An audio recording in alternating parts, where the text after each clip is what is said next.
주의 은혜 안에서, 주의 임재 안에서 주 앞에 나아가길 원합니다. 주 앞에 나아가는 우리를 하나님이 기뻐 받으시리라 믿습니다. 오늘도 예배를 하나님이 기뻐 받으신 줄 믿습니다. 옆에 있는 분들과 인사 나누겠습니다. 당신 때문에 하나님이 오늘 기뻐하십니다. 당신 때문에 하나님이 오늘 기뻐하십니다. 네. 하나님은 언제나 우리가 주 앞에 나올 때에 우리를 기뻐 받으시고 우리를 환영하시며 우리를 사랑하시는 변함없는 좋으신 하나님이신 줄 믿습니다. 오늘 본문의 말씀은 열 문화의 비유라 부르는 비유의 말씀입니다. 이런 내용입니다. 어떤 귀인이 왕위를 받기 위해 먼 나라로 가면서 10명의 종을 불러서 각각 한 문화씩 나누어 줍니다. 그러면 말합니다. 내가 돌아올 때까지 이 한 문화를 가지고 열심히 장사하거라.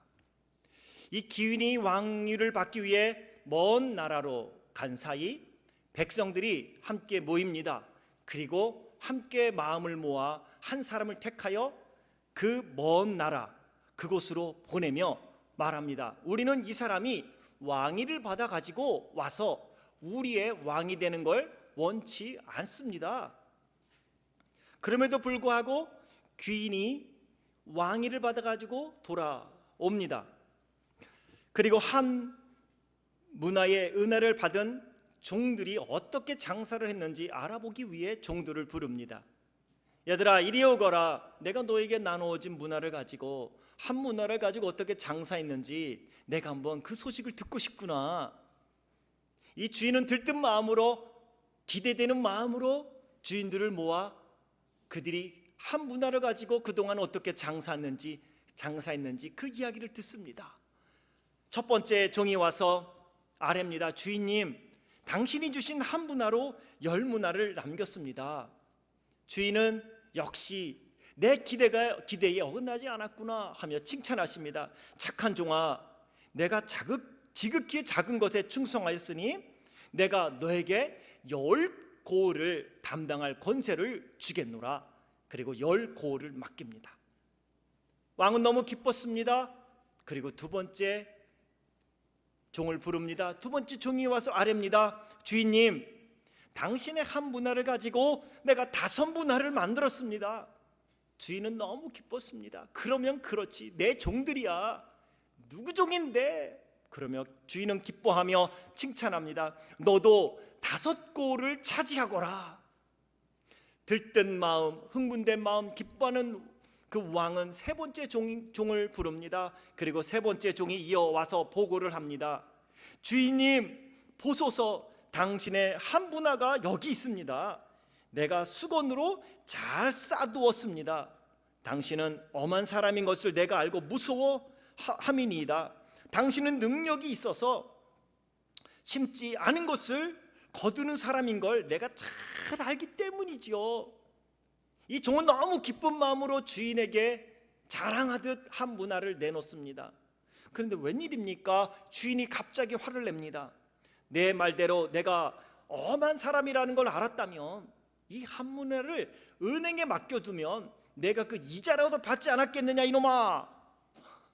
그리고 나머지 종들에게 말합니다. 저의 한 문화를 빼앗아 10문화를 남긴 자에게 죽어라. 이렇게 말합니다. 그런 옆에 있는 종들이 주인님, 그거는 아니지요. 그 사람은 이미 10문화나 갖고 있는데요. 이걸 왜 그 사람을 줍니까? 차라리 없는 사람을 주지요. 그들이 만류합니다. 주여, 그에게는 이미 10문화가 있다고요. 그때 주인이 자신의 종들에게 대답한 말이 오늘 26절과 27절입니다. 26절에 주인이 이렇게 말합니다. 무릇 있는 자는 받겠고 없는 자는 그 있는 것도 빼앗기리라. 그리고 내가 왕됨을 원하지 아니하던 저 원수들을 이리로 끌어다가 내 앞에서 죽이라 하였느니라. 예수님이 비유로 하신 말씀인데 비유에는 의미가 있습니다. 비유로 오늘 말씀하시는 본문의 내용 중에 먼 나라로 왕위를 받으러 간 귀인은 바로 예수님을 의미합니다. 그리고 종들은 이 땅에 살아가고 있는 우리 한 사람 한 사람을 의미하고요. 그 귀인이 먼 나라로 간다는 것은 빨리 돌아오지 않을 것을 말씀하는 것으로서 예수님의 재림을 상징합니다.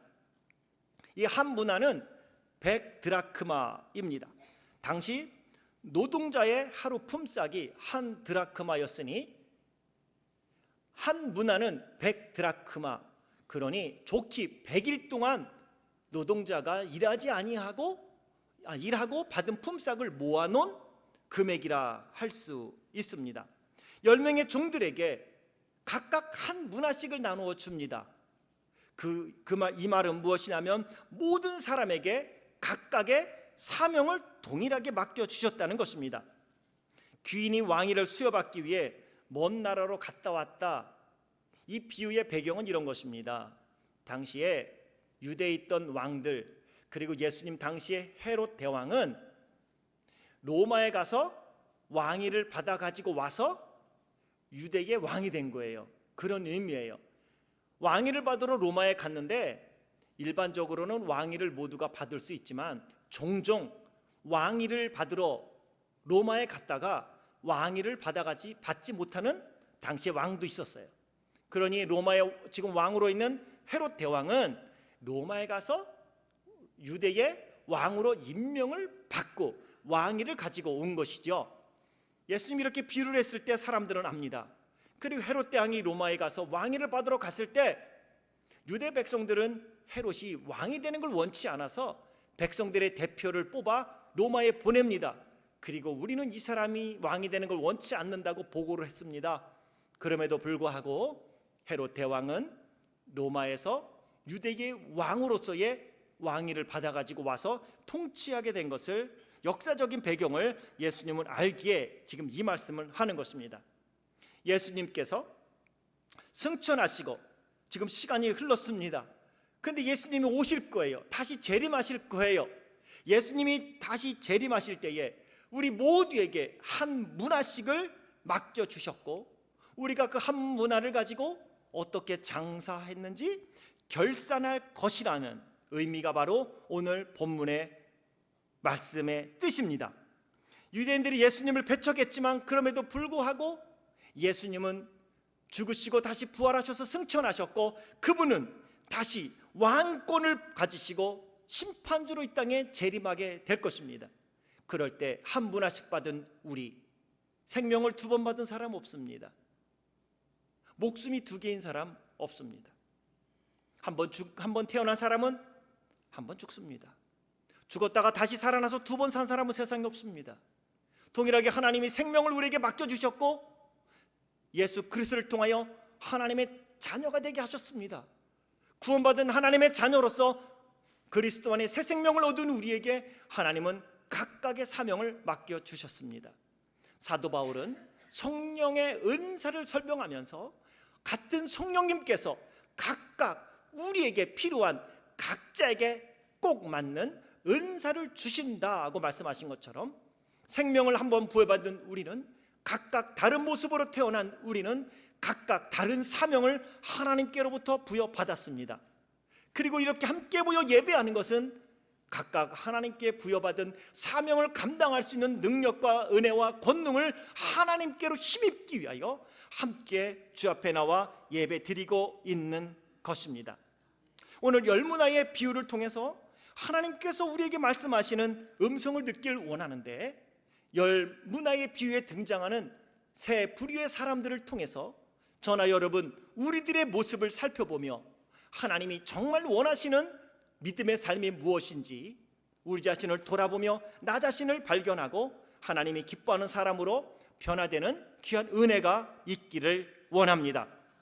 본문에는 세 종류의 사람이 나옵니다. 첫째는 주변인의 삶을 살아가는 사람이고, 둘째는 자신의 게으름을 변명하는 사람이 나오고, 셋째는 충성하여 10문화 5문화를 남긴 사람이 등장하고 있습니다. 첫 번째로 주변인의 삶을 살아가는 사람들의 모습을 살펴보기를 원합니다. 주변인의 삶, 어떤 사람이 주변인의 삶이겠습니까? 주변인의 삶을 살았던 사람들은 귀인이 왕이 되는 것을 원치 않는다며 소동을 피우는 사람들로서 예수님을 인정하지 않았던 많은 유대인들을 의미합니다. 그렇다면 그 유대인들은 누굽니까? 예수님과 같은 민족의 사람입니다. 유대인들이 누굽니까? 예수님과 같은 동족입니다. 유대인들이 누굽니까? 예수님과 같은 율법의 말씀을 믿는 사람입니다. 유대인이 누굽니까? 예수님의 이웃입니다. 유대인이 누굽니까? 예수님의 친구입니다. 하지만 주변인으로 살아가는 이 사람들은 옳고 그름을 분별하지 않았습니다. 자신들의 이익이 되면 따라가고 손해가 되면 뒤돌아서 서는 모습을 보인 군중들의 모습인 것이죠.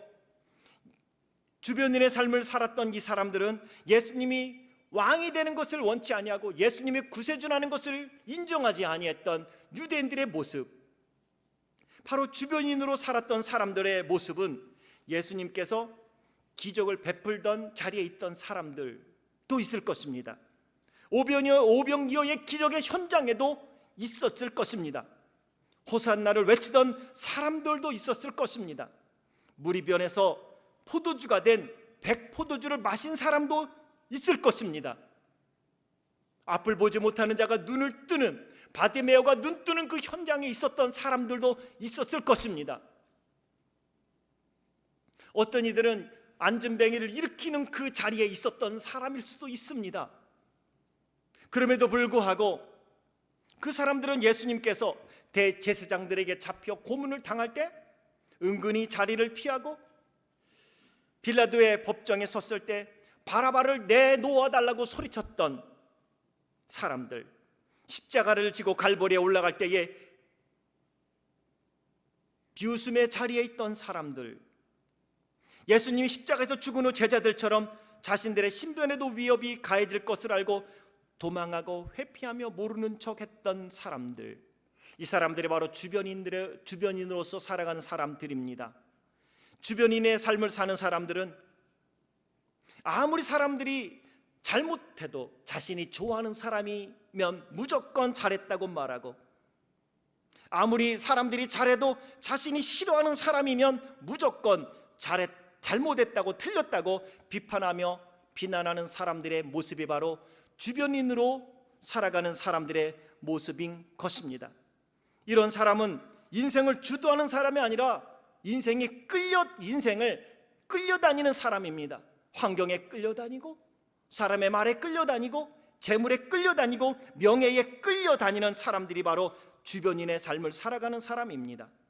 옳고 그름을 분별하지 못하고 이익을 따라 여기 붙었다 저기 붙었다 기회를 엿보는 사람들이 아닐 수 없습니다. 유대인들이 그랬습니다. 예수님의 기적의 장소에도 있었고 바라바를 달라고 소리치는 그 자리에도 있었던 사람들의 모습인 것입니다. 하지만 결국 손에 남는 것은 줏대없는 사람, 비겁한 사람, 간사한 사람이라는 꼬리표를 달게 되지만 문제가 있다면 그럼에도 불구하고 자신은 현명하고 인생을 어떻게 사는지를 아는 지혜로운 처세술을 가진 사람이라고 생각하며 산다는 것입니다. 우리는 이렇게 주변인으로 살았던 사람들을 가나안 땅을 정탐했던 12명의 정탐꾼이 보고하는 그 보고 현장에 있던 사람들 속에서 발견할 수 있습니다. 12명의 정탐꾼이 가나안 땅을 정탐하고 돌아와 보고합니다. 10명의 정탐꾼이 부정적으로 보고를 합니다.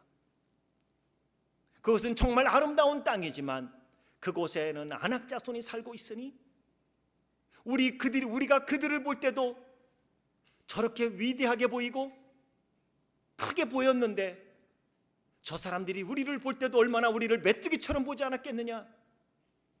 그리고 그들은 그 보고를 하고 그 보고를 들은 사람들은 아무 생각 없습니다. 10명이 보고했으니 맞을 거야 생각하며 밤새도록 울고 불고 하나님을 원망하며 모세와 아론을 원망합니다. 불평하고 다시 우리가 여기서 죽지 말고 애굽으로 차라리 돌아가는 게 낫다고 아우성치는 사람들, 그게 바로 주변인의 삶을 사는 사람들이었습니다. 저 사람들의 삶 얼마나 지혜로운지 알 수 없습니다. 10명은 부정적인 이야기를 하고 2명은 긍정적인 말을 하니 10대 2 부정적이야. 주변인들은 다른 생각하지 않습니다. 하나님의 약속의 말씀도 기억하지 못합니다. 결국 저들은 지혜로운 처세술을 보인 것 같지만 20세 이상 된 장년들은 한 사람도 가나안 땅에 들어가지 못하고 저들의 입술의 고백처럼 저들은 광야에서 메뚜기처럼 팔딱팔딱 뛰다가 약속의 땅에 들어가지 못하고 가나안 땅에서 죽은 저들의 모습을 보게 됩니다. 주변인의 삶을 살았던 사람들의 모습이 오늘 본문에 나와 있는 귀인이 왕이 되기를 원치 아니하여 뒤에서 모사를 꾸리며 살았던 사람들의 모습입니다. 두 번째 사람을 우리는 만날 수 있습니다. 한 문화를 수건에 싸두고 자신의 게으름을 변명하는 종과 같은 모습으로 살아가는 모습을 가진 사람들입니다. 오늘 문화에 관한 비유는 어디서 많이 들어본 비유 같지요? 달란트 비유와 비슷합니다. 5달란트, 2달란트, 1달란트 받은 종, 그 중에 특별히 1달란트 받은 종이 하는 말이나 한 문화를 수건에 싸두었던 종이 하는 말이나 비슷해요. 그런데 두 가지의 비유는 다른 비유이지요. 달란트는 각각 다르게 5달란트, 2달란트, 1달란트를 주었지만 여기는 동일하게 한 문화씩 나누어 주었다는 것.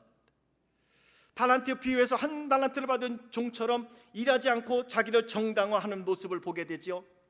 자신이 일하지 않고 한 문화를 수건에 싸둔 이유가 있다는 거예요. 이것은 내가 전적으로 우리 주인을 너무 잘 알고 있기 때문이라는 거예요. 나는 우리 주인의 숨소리조차도 나는 안다는 거예요. 마치 어머니가 아이가 울을 때에 그 울음이 배고파서 우는 것인지 아파서 우는 것인지 졸려서 우는 것인지 알 수 있듯이 나는 주인님이 헛기침만 해도 나는 저것이 무슨 의미인지 나는 안다는 거예요.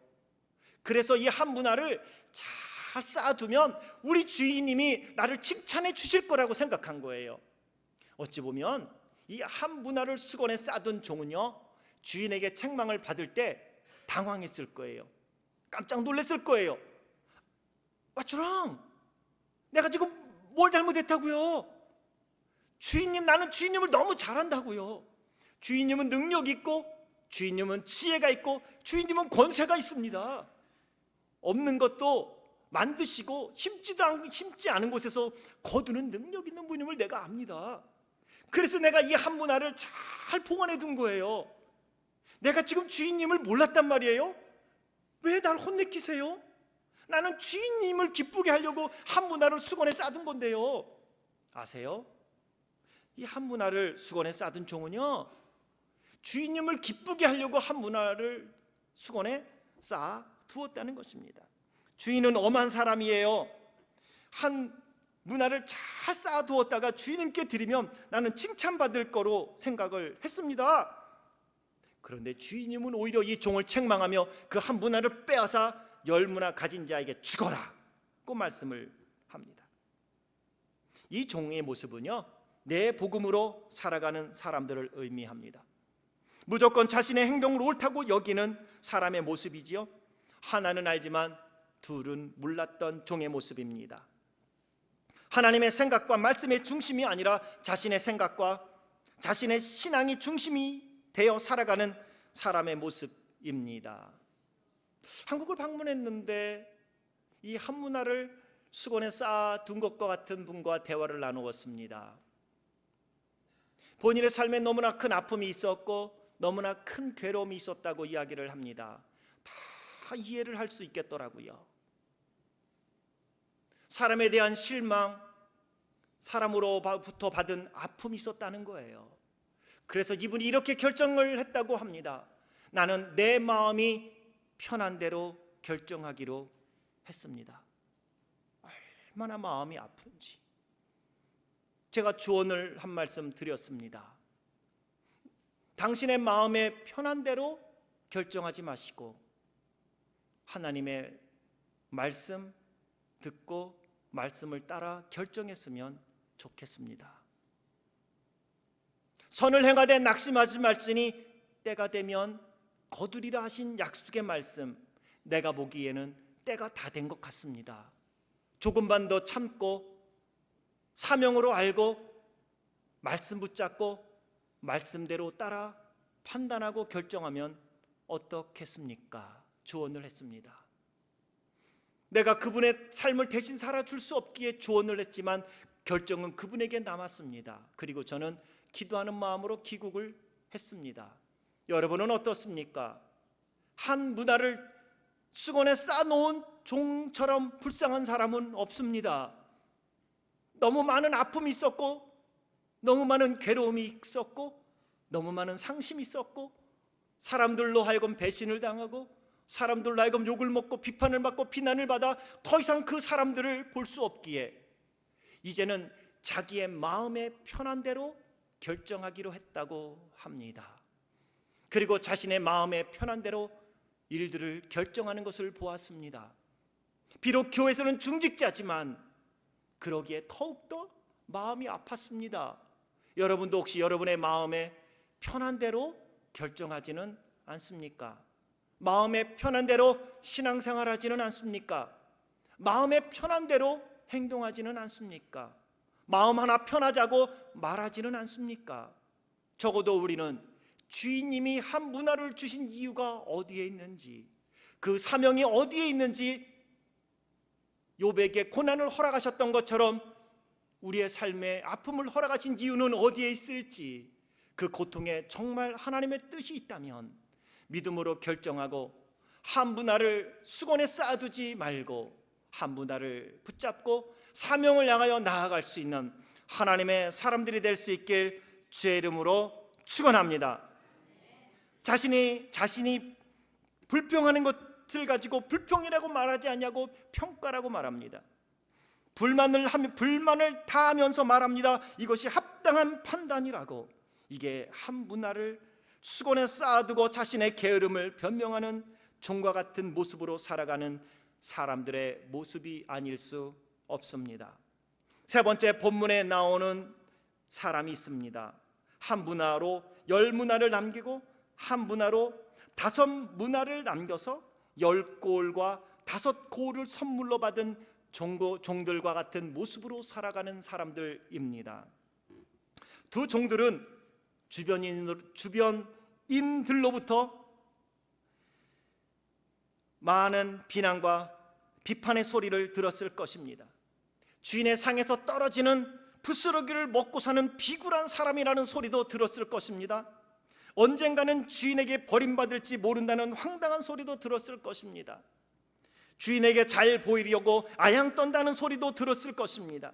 주인이 언제 올지 모르니 저렇게 열심히 일해서 남 좋은 일 시킨다고 세상 물정 모르는 어리석고 답답한 사람이라는 비판도 받았을 것입니다. 거짓말과 비난으로부터 도망치고 싶은 유혹도 받았을 것입니다. 한 문화를 수건에 싸둔 사람에게 주인을 몰라도 너무 모른다고 바보 같다는 소리도 들었을 것입니다. 그럼에도 불구하고 이들은 자신의 인생을 주도하는 삶을 살았습니다. 주변의 소리에 귀를 닫았습니다. 주인이 돌아올 날을 기대하며 맡겨준 한 문화를 가지고 열심히 장사했습니다. 자신의 인생을 남에게 맡기지 않았습니다. 주변인으로 살아가는 사람들과 한 문화를 수건에 싸둔 사람들처럼 살아가는 사람들이 아무리 욕을 하고 비난을 하고 비판의 칼날을 세우고 깎아내리려 하고 부정적인 말로 가슴을 아프게 해도 자신의 길을 묵묵히 걸어갔던 사람입니다. 우리는 이런 사람들을 방금 전 말씀드린 12명의 정탐꾼, 가나안을 정탐하고 돌아온 사람 중에 여호수아와 갈렙에게서 보았기 때문에 이렇게 우리는 생각할 수 있는 것입니다. 여호수아와 갈렙은 말합니다. 그 땅은 역시 하나님이 우리에게 약속하신 것처럼 아름다운 땅입니다. 우리가 가져온 이 포도를 보세요. 그 땅은 비옥한 땅입니다. 하나님이 괜히 그 땅을 우리에게 주신다고 약속한 것이 아닙니다. 하나님이 기뻐하신다면, 우리가 믿음으로 올라가면 하나님이 그 땅을 우리에게 주시리라 믿습니다. 그들은 우리의 밥입니다. 그랬을 때에 백성들이 돌로 여호수아와 갈렙을 치려고 했습니다. 그리고 하나님이 말씀합니다. 네 입의 말이 내 귀에 들린 대로 내가 시행하리라. 결국 10명의 정탐꾼은 주변인처럼 살아가고 한 문화를 수건에 쌓아둔 것처럼 살아갔던 그 사람들은 광야에서 죽었지만, 여호수아와 갈렙은 믿음으로 한 문화로 열 문화를 남기고 5 문화를 남긴 사람들처럼 믿음으로 하나님을 바라보았습니다. 안악자손처럼 기골이 장대한 그 사람들 그 위에서 역사하시는 하나님을 보았습니다. 그 땅을 주겠다고 약속하신 하나님을 보았습니다. 그리고 그 하나님과 함께하면 하나님이 그 땅을 나에게 주시리라고 믿었습니다. 누구가 뭐라고 할지라도 그들은 자신의 길을 걸어갔습니다. 아십니까? 결국 주인이 왕위를 가지고 돌아왔습니다. 마찬가지로 예수님은 다시 이 땅에 왕권을 가지고 심판주로 오실 것입니다. 그리고 우리는 그분 앞에 가게 될 것입니다. 그리고 10문화와 5문화를 남긴 종들에게 10골과 5골을 상으로 주신 그 주님께서는, 오늘 저들의 수고를 알아주신 그 주님께서는, 얘야 네가 나를 믿고 믿음으로 사느라 수고 많았다. 얘야 참으로 고맙다. 우리의 위로는 하나님께로부터 오는 줄 믿습니다. 우리는 한 문화를 가지고 열심히 최선을 다하여 장사하는 것입니다. 우리 각자에게 맡겨준 사명이 있습니다. 그 사명은 다른 사람이 감당해 주지 않습니다. 다른 사람이 대신 저나 여러분 우리의 십자가를 지어주지 않습니다. 예수님이 말씀하십니다. 누구든지 나를 따라오려거든 자기를 부인하고 자기 십자가를 지고 나를 쫓을 것이니라. 그렇다면 지금 저나 여러분, 우리는 어떠한 모습의 사람들처럼 인생을 살아가며 신앙생활을 하고 있는지요? 저나 여러분, 우리는 우리에게 맡겨진, 하나님이 맡겨주신 그 사명을 붙잡고 살아가고 있는지요? 아니면 주변인들처럼 입술로만 헌신하고 입술로만 봉사하고 입술로 평가하고 입술로 비판하는 삶을 살지는 않는지요? 게으름을 핑계대며 주인이 이해해 주실 거라고 착각하며 살았던 한 문화를 받은 사람들처럼 살지는 않는지요? 이 비유를 통해 예수님은 저나 여러분 우리 모두가 우리에게 맡겨준 인생을 주의 말씀 앞에 순종하며 사명을 붙잡고 주도해가는 인생을 살아가는 사람이 되라고 말씀하고 있는 것입니다. 저나 여러분 우리의 인생을 주도해 가야 합니다. 하나님의 약속의 말씀을 붙잡고 살아가는 것입니다. 그러면 하나님이 결국은 알아주십니다. 믿음으로 나아갈 때에 그분이 10골을 맡겨주시고 5골을 맡겨주실 것입니다. 이 찬양을 들으시면서 오늘 말씀을 마무리해 가려고 합니다.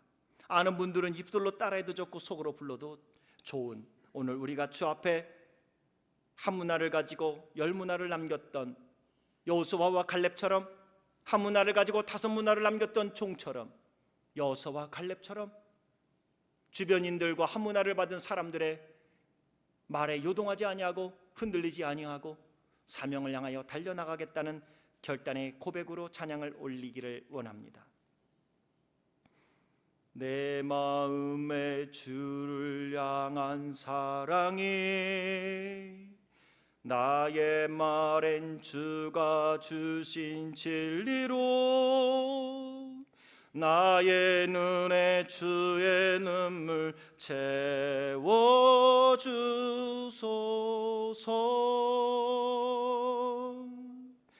내 입술에 찬양의 향기가 두 손에는 주를 닮은 섬김이 나의 삶에 주의 은정 남게 하소서. 하나님의 사랑이 영원히 함께하리. 십자가의 길을 걷는 자에게, 순교자의 삶을 사는 이에게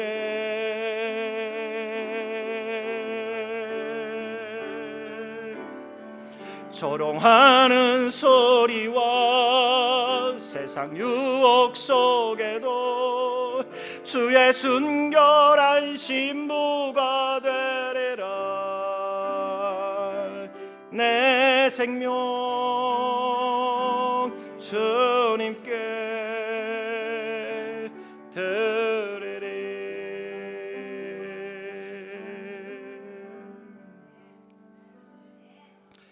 신명기 28장에 말씀에 순종하는 사람들에게 주실 하나님의 축복의 말씀이 기록되어 있습니다. 한 문화를 가지고 환경과 사람의 말과 재물과 명예를 따라가지 아니하고 사명 붙잡고 충성된 자에게 주실 축복의 말씀이 기록되어 있습니다. 성읍에서도 복을 받고 들에서도 복을 받으며 자녀와 토지의 소산과 짐승의 새끼가 복을 받으며 광주리와 떡반죽 그릇이 복을 받고 들어와도 복을 받고 나가도 복을 받으며 적군이 한 길로 치러 왔다가 7길로 도망하게 될 것이며 꾸어줄지언정 꾸지 않을 것이며 머리가 되고 꼬리가 되지 않을 것이라. 사랑하는 성도 여러분, 순례자의 길, 믿음의 길은 결코 쉽지 않습니다. 한 문화를 가지고 우리에게 각각 맡겨진 그 사명의 길을 간다는 것은 눈물의 길이요 십자가의 길입니다. 고난의 길입니다. 하지만 한 문화를 가지고 10문화를 남기고 5문화를 남기며 충성했던 종들처럼 우리 하나님이 나에게 한 번 주신 인생 주도하는 멋진 삶을 살아가 하나님께는 영광되고 우리의 삶을 통하여 하나님의 놀라운 영광이 많은 이들에게 증거되어지는 복되고 아름다운 삶을 살아가는 제1의 모든 사랑하는 성도님들 되시길 주의 이름으로 축원합니다. 기도하겠습니다.